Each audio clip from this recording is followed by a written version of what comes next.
તો સુરતમાં નવી સિવિલ હોસ્પિટલની ઘોર બેદરકારી સામે આવી છે। ઓર્થોપેડિક વિભાગનું ઓપરેશન થિયેટર બંધ છે। એક સપ્તાહથી બંધ હાલતમાં છે ઓપરેશન થિયેટર। એસી સિસ્ટમ ખરાબ થતાં પાણી પડવાની સમસ્યાઓ પણ સર્જાય છે। એસીમાંથી પાણી પડવાની સમસ્યાના કારણે ઓપરેશન થિયેટર બંધ છે। હાડકાના ઓપરેશન માટે આવતા લોકોને ભારે હાલાકી થઈ રહી છે। તો ઓર્થોપેડિક વિભાગનું ઓપરેશન થિયેટર બંધ છે અને તેના કારણે લોકોને હાલાકી થઈ રહી છે। હાડકાના ઓપરેશન માટે આવતા લોકો અહીંયા ધક્કા ખાઈને પાછા થઈ રહ્યા છે। ઓર્થોપેડિક વિભાગનું એક ઓપરેશન થિયેટર છે, એમાં એર કન્ડિશનનો પ્રોબ્લેમ થયેલો હતો એક અઠવાડિયા અગાઉ, એટલે એને બંધ કરવામાં આવેલું હતું અને એને પીઆઈયુ ઇલેક્ટ્રિકને જાણ કરવામાં આવેલી હતી અને પીઆઈયુ ઇલેક્ટ્રિક દ્વારા એના કંપનીના એન્જિનિયરને બોલાવીને તપાસ કરતા એમાં કોમ્પ્રેસરની ખામી સર્જાયેલી હતી અને કોમ્પ્રેસર નવું નાખવાનું હતું। એ ગત રોજ કોમ્પ્રેસર આવી જતા એને રાત્રે જ ઇન્સ્ટોલ કરી દેવામાં આવ્યું છે।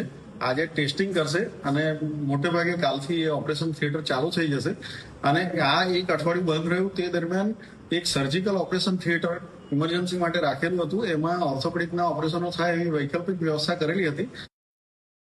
સુરત નવી સિવિલ હોસ્પિટલની ગંભીર બેદરકારી સામે આવી છે। ઓર્થોપેડિક વિભાગનું ઓટી છેલ્લા એક સપ્તાહથી બંધ છે।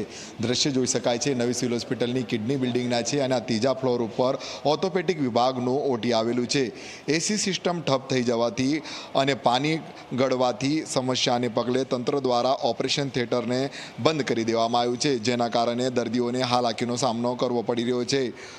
હાડકાની બીમારીના દર્દીઓના ઓપરેશન અટકી પડ્યા છે અને સામાન્ય રીતે દરરોજ સરેરાશ 20 જેટલા ઓપરેશન કરવામાં આવતા હોય છે, પરંતુ હાલ ઓટી બંધ હોવાથી માત્ર 7 થી 8 જ ઓપરેશન માંડ થયા છે, જેમાં પણ પ્રાથમિકતા માત્ર અતિ ગંભીર અથવા તો ઇમરજન્સી કેસ ધરાવતા દર્દીઓને જ આપવામાં આવી રહી છે। હાલ દ્રશ્યમાં જોઈ શકાય છે કે આ રીતના જે છે અહીં જે રીતના દર્દીઓને જે છે લઈ જવામાં આવતા હોય છે, પરંતુ બહાર તમને રિસેપ્શનમાં પણ કોઈ પણ રીતના દર્દીના સગાની જોવા મળશે અને હાલ સ્થિતિ જે છે અહીં આ રીતના જોવા મળી રહી છે। ત્યારે ડૉક્ટરોની ટીમ પણ છે, પરંતુ ઓટી જે બંધ થવાના કારણે દર્દીને ભારે હાલાકી પડી રહી છે। પરંતુ મહત્વની વાત એ કહી શકાય કે એક સપ્તાહનો જેટલો સમય વીતી ગયો છે અને હજુ સુધી સર અહીં કઈ ઓટી બંધ છે, શું કહેશો?